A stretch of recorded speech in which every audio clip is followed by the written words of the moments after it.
Bonjour, j'espère que vous allez bien. Écoutez, aujourd'hui on va parler des idées de massifs que vous pouvez créer pour vos clients.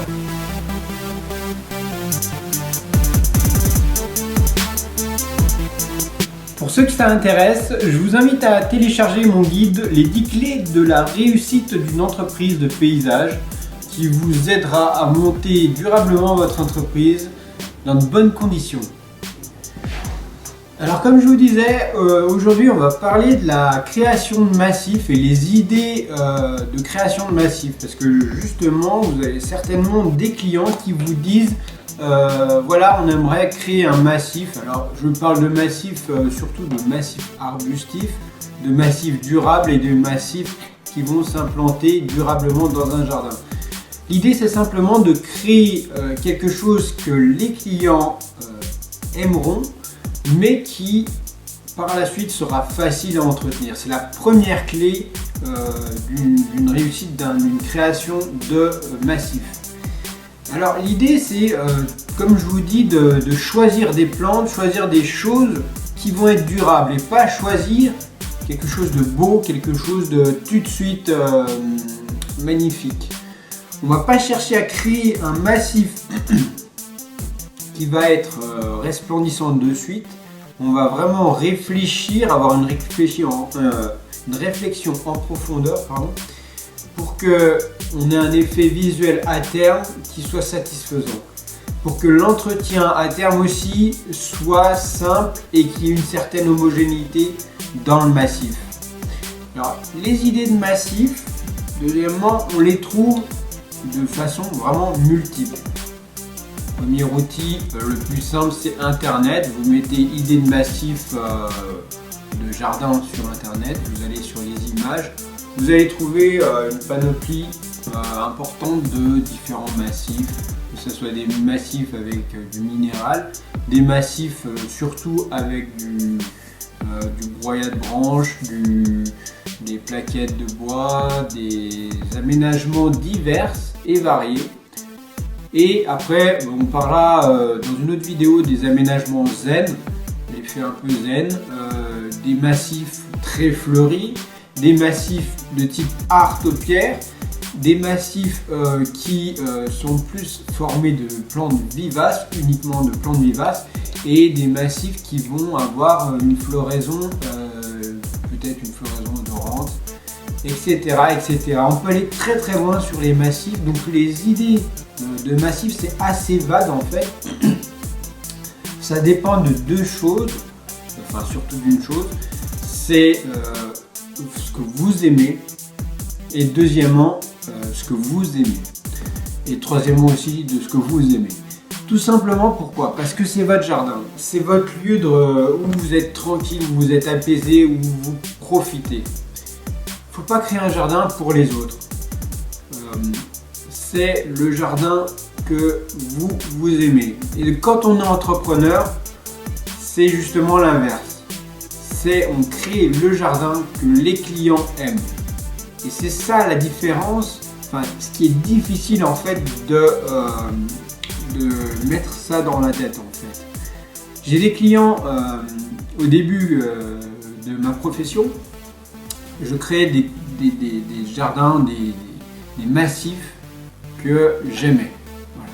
Alors j'étais super content, mais les clients n'étaient pas aussi satisfaits et presque pas du tout satisfaits du résultat, parce que justement c'était pas ce que eux avaient demandé. Ce qui est important, c'est toujours de se mettre à la place de la personne. Si vous créez quelque chose pour un autre, mettez-vous à sa place et vous aurez beaucoup plus de satisfaction, même si pour vous ça ne ressemble pas à ce que vous vouliez, ce qui est votre idéal. Vous devenez le créateur des autres. Donc c'est quelque chose qu'il faut comprendre. J'ai mis du temps à le comprendre, mais par contre quelque chose qui est difficile à aussi associer, c'est on crée bien sûr un jardin pour les autres, mais il faut que l'entretien par la suite, certainement ce sera vous qui le réaliserez, que l'entretien soit facilité. Donc les idées de jardin, encore une fois, ça se trouve comment? La meilleure des solutions que je vous souhaite, c'est de visiter des parcs, des jardins, vous inspirer des jardins des hôtels, lorsque vous partez en vacances, même des jardins des particuliers quand vous vous baladez dans les villes, les villages, etc. Pardon. Les jardins, ça se crée, ça se modèle, etc. Mais en fait, quand on est entrepreneur paysagiste, on crée des jardins pour les autres. Et c'est qu'avec l'expérience, à force de répéter des nouvelles créations, qu'on devient bon, qu'on a une expérience et qu'au final on avance, on crée des jardins qui non seulement sont de plus en plus jolis, certes, sont de plus en plus faciles à entretenir pour les clients, pour vous, et troisièmement, qui sont vraiment le reflet de ce que cherche le client. Troisième chose qu'il faut retenir pour avoir des idées de jardin facilement et un peu à l'appel si vous voulez, pour proposer aux clients quelque chose de différent, de motivant, et donner des idées aux clients, parce que les clients ils sont là, voilà, on fait appel à vous parce qu'on n'a aucune idée, on ne sait pas aménager. Et le paysagiste que vous êtes, généralement, surtout si vous n'êtes pas réveillé, si vous êtes fatigué, parce que souvent les rendez-vous clients c'est le soir, les idées elles vous viennent pas tout de suite si vous voulez. Et la meilleure façon de trouver des idées, c'est de vous inspirer des travaux des autres, de ce qui a déjà été fait. Et pour cela, je vous invite à prendre une dizaine de bouquins sur l'art des jardins, sur la création de massifs, les massifs arbustifs, la création de plantations, etc. etc.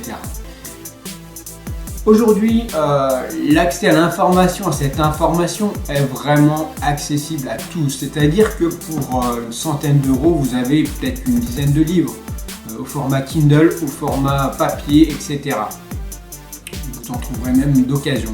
Je vous invite, donc je vous donne sur le lien de l'article de cette vidéo 10 bouquins que je recommande de lire pour vous inspirer de magnifiques aménagements, alors que ce soit des aménagements publics que vous pouvez insérer dans des tissus de particuliers, dans des jardins de particuliers, que ce soit des jardins justement d'amateurs que vous pourrez reproduire, etc. etc. L'idée c'est simplement de vous donner des clés, non seulement pour que ça soit facile pour vous, et que deuxièmement ça répond vraiment à la demande du client. Parce que une demande de client satisfait en termes de devis, en termes de création préalable si vous voulez, de dessin, etc. Ça va tout de suite engendrer un devis signé, quelque chose qui va aller de l'avant pour vous. Voilà, écoutez, maintenant on va partir avec mon équipe sur un travail un peu différent en hiver. C'est un travail d'abattage d'arbres où justement on a un jardin un peu atypique.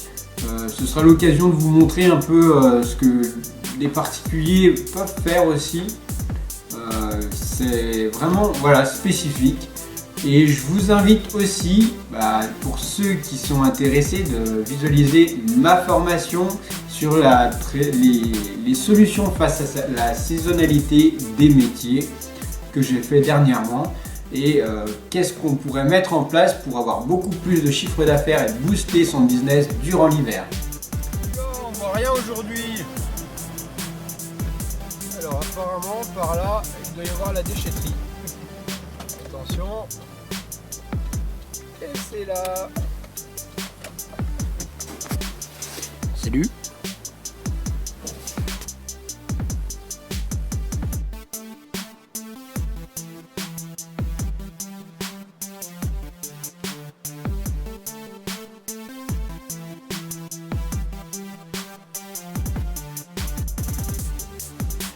Voilà, bah, on va s'attaquer à celui-là. Pas le premier là, parce que ça c'est un cèdre, c'est sympa, mais celui-là. On va l'abattre et c'est parti.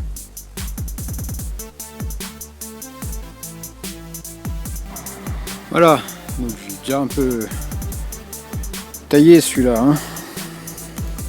Commencer. Problème de chaîne qui coupe pas bien, ça c'est assez récurrent. Donc voilà.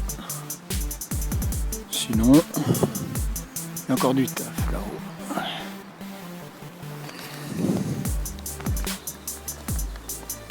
Vous amusez pas à faire ça si vous êtes particulier. Hein. Laissez les professionnels faire ces abattages, ces choses-là.